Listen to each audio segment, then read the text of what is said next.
दोस्तों, this is ओपेश Singh.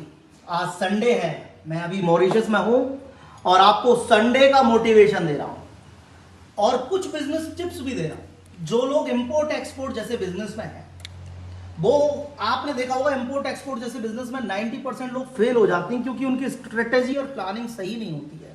हम लोग वो चीज बेचना चाहते हैं जो इंडिया में मिलती है, ना कि हम वो बेचना चाहते हैं जो इस देश की जरूरत है जहां आप एक्सपोर्ट करना चाहते हैं।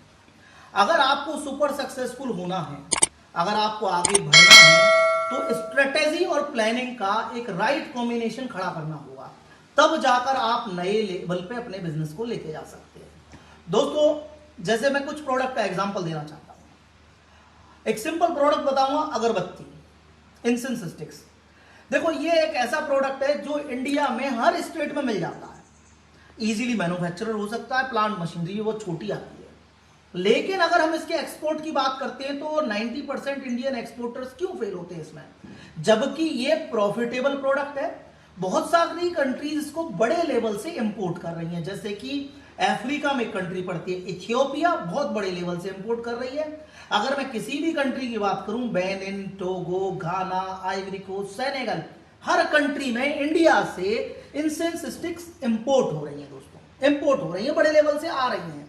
तो अब सवाल ये पैदा होता है कि हम क्यों फेल हो रहे हैं, क्योंकि इंडिया में जो इंसेंस स्टिक डोमेस्टिक मार्केट में चलती है वो 9 इंच की होती है, 9 इंच की, और जो अफ्रीका जैसे मार्केट में अगरबत्ती चलती है वो 12 इंच लंबी होती है और साथ साथ कलरफुल स्टिक होती है। हमारे यहाँ ब्लैक कलर की स्टिक चलती है। तो हम क्या बेचना चाह रहे हैं, जो हमारे यहाँ चलता है, हम वो नहीं बेचना चाहते जो इस मार्केट की डिमांड है। तो अगर आपको सक्सेसफुल होना है, ऐसे ये एक एग्जांपल दिया है। हम बहुत सारे लोगों को इंपोर्ट एक्सपोर्ट में हेल्प करते हैं। आप रेगुलर देख रहे हैं, वर्ल्ड वाइड बहुत सारी कंट्रीज में मैं लोगों के बिजनेस लॉन्च करा रहा हूं, माइनिंग, मैन्युफैक्चरिंग या इंपोर्ट एक्सपोर्ट जैसे सेगमेंट में। तो उसमें हम सबसे पहले खूब कोशिश क्या करते हैं, आपको एक राइट प्रोडक्ट की प्लानिंग करके देना, जिससे कि एक प्रॉफिटेबल प्रोडक्ट आपको मिल सके। तो इंसेंस स्टिक में क्या कमी है, हम वो बेचना चाह रहे हैं जो इंडिया में है, ना कि हम वो बेचना चाह रहे हैं जो उनको जरूरत है। ऐसे ही दोस्तों, दूसरा प्रोडक्ट है डिटर्जेंट, जिसको आप खूब देखते हैं। हमारे ब्रांड का प्रोडक्ट O3 आज के टाइम पर 10 कंट्रीज में बहुत अच्छे लेवल से एक्सपोर्ट हो रहा है। अब O3 की इतनी बड़ी सफलता का रीजन मैं आपको समझाना चाहता हूं।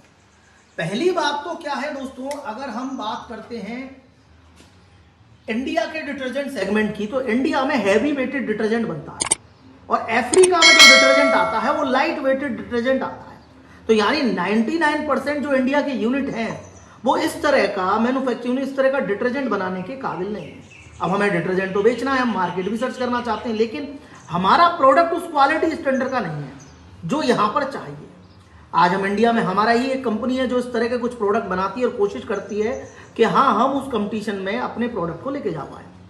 अगर आपको इसी तरह से डिटर्जेंट जैसे सेगमेंट में जाना है तो आपको उसी के हिसाब से कंट्री को प्लान करना होगा, प्रोडक्ट को प्लान करना होगा। दोस्तों, ऐसे ही एक और मैं सेगमेंट है जो सोप डिटर्जेंट से जुड़ा हुआ है।